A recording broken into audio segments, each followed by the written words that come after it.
5 things I wish somebody told me as a lost 20-something-year-old from the perspective of a 40-plus-year-old. So the first thing is, if you're feeling lost, it's a great place to be. The pain that you're going through, it's very real. But as a college student, 20-something, who was very lost and sort of going through a nervous breakdown, who really wanted to act, but I was kind of stuck in this amazing finance job. I was working in investments. I got my MBA, and I was wheeling and dealing, and I was completely miserable. I had a friend who said to me, "You're lucky because you know what you want, or rather, you know what you don't want." Most people in the world don't know what they want in life, and they don't ever ask themselves. And they're just satisfied with doing what the society tells them or what their parents have perhaps pressured them to do. And it's a gift. Your confusion, it feels horrible right now, I know. But it's a gift from your intuition, from your body that is feeling uncomfortable, telling you, we're going to find it. Whatever it is that makes you happy, we'll find it. So just take heart in knowing that this too shall pass. But this moment now, live in it and be grateful that your body and your mind and your heart is telling you, this is not it. But there will be something at the end of this journey where you will find yourself and you will find whatever it is that makes you happy. Be grateful to your intuition and to yourself for being uncomfortable and for looking for the meaning of your existence, right, on this planet. Piece of advice number 2 is surround yourself with supportive people, okay? Invest into human connection. And it's a pragmatic choice. Your next job is going to come from somebody you're going to go on a hike with. Your next idea, maybe some kind of creative idea, will come from meeting like a friend of a friend over coffee. So say yes to social opportunities. And I still struggle with this sometimes. I have this introvert tendencies, and I say no to a party invitation because I just don't want to be bothered. I'm just happy at home. And then when I force myself to say yes, I go to a party and I will inevitably either have fun or find somebody who is inspiring or interesting, or somebody who is just genuinely just a nice person and is interested in me as a person. Human connection is what we all need. In your sort of like fog right now, where you don't know what it is you want, and you don't know if you'll ever find it, your anchor would be other people. The flip side of that, point 2A or 2B, is avoid toxic people. Just make a clean break from toxic people. And that is something that I, as a young woman at 19, coming to America from Kazakhstan for the first time, being completely on my own, I didn't have anybody to warn me of the red flags in a relationship or in a friendship. I was blindsided and I got hurt very, very badly, and I made a lot of really bad mistakes and went through years of trying to climb back out of that dark, deep hole that I found myself in. Just one quick tip on a red flag. If somebody says, "What's wrong with you?" right? That means there's something wrong with that person. So don't waste your time being gaslit and trying to soul search and trying to improve yourself or something. If somebody consistently says, "What's wrong with you?" even if they love you, even if they have the best intentions, they are not the good person for you to be around. Why don't you just say, "I wish you white light," and make a clean break from them? Maybe that woo-woo language will sort of repel them, and they'll think, "Well, what a weirdo, I'm not going to talk to them anymore."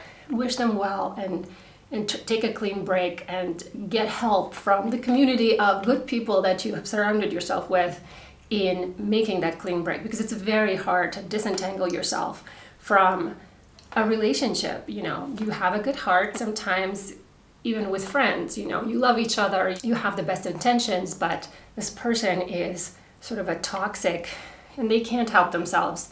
And they will hopefully make a break from that pattern eventually, but it's not your job to drag them out of there, and it's not your place to be tamped down by toxic people. So wish them white light and don't take their calls anymore.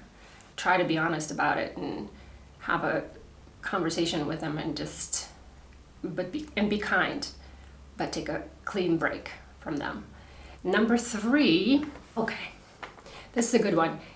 No one will look out for you like you will. What it means is baby yourself like you would a loved one, right? I had a roommate, this is after college, this was in LA already. My lovely roommate, let's call her Kay, who was just an amazing, gorgeous, wonderful person who was really, really hard on herself. So what I told her one day is, every time you pick up that mental bat and start and think about banging yourself over the head and saying, ooh, you shouldn't have done that, you should have done better, think that you're doing this to me. Put myself in your shoes. And because she loved me, she was my friend, she wouldn't even think to do that to me. If I, for example, accomplished a project, but it wasn't exactly perfect, or it wasn't up to par or up to my standards, she wouldn't say, ooh, that wasn't that great. Why didn't you do it better? Why don't you do it better next time? She wouldn't even think to say that. So don't say that to yourself. Be supportive of yourself. There's another way of looking at it is, nurture your inner child. Think of yourself as an 8-year-old. You wouldn't beat up that 8-year-old girl for not having done a perfect job on something. You would have praised the effort that she put into it and the thought that she put into it, the fact that she even had the idea to do it, and put herself out there. You would encourage her. Maybe there's room for improvement. You would give her tools you would empower her, right? You wouldn't just beat her up and say, oh, you're a piece of shit, you should have done better. You're worth so much better. It's kind of like the flip side of a big ego, because we are all beautiful, gorgeous people with huge potential, and we think of ourselves as such. We call it perfectionism and sort of hide behind that, and then we are really hard on ourselves, and that becomes really counterproductive, right? So no one will take care of you like you. So priority, dude, you have one body, you have one life. Take care of yourself. Take it from a 40-something. Dude, exercise regularly. Take care of your mind. Go see something beautiful. Create a community of people. Number 4, wear sunscreen. Please. Okay? We're done with that one. Number 5, don't worry about being a certain way. If you are worried about being a certain way, like, why haven't I accomplished something by this age? Or I should always be respectful of people. I should always be honest, or something like that. Just take that mental burden off your plate.